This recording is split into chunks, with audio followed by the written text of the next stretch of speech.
From this to this. Avisala, tara samahan niyo ako at ayusin nating wig na to. Ay for the go. At eto na nga, gumagawa na nga ako ng apoy. Bakit ko nga to aayusin ang wig na to? Dahil nga ay gagamitin ko para sa content na ito. Sayang naman kapag hindi to gagamitin, no? Ay for the go.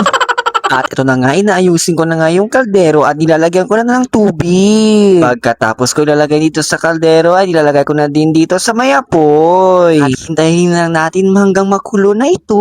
At syempre, hindi makakalimutan ang takip na ito. Mahirap na, no? Ay for the go. Look into my eyes, look into my eyes.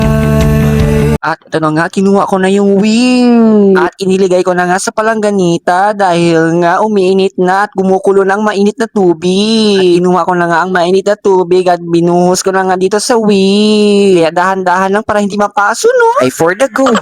At binababad ko na nga ito hanggang 20 minutes. At dito nga mga kabisala ay minamekos-mekos ko na nga. Nilagay ko na to ng cream seal. Para maging malambot ang wig at saka sobrang smooth, no? Ay for the go.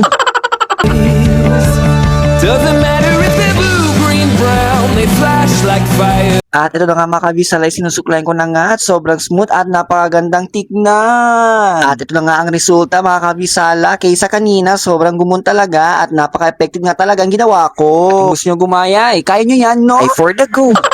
So hanggang dito mo tayo mga kabisala. See you on my next vlog. Don't forget to follow, like, and share. Bye-bye! Colors of the earth, colors of the earth.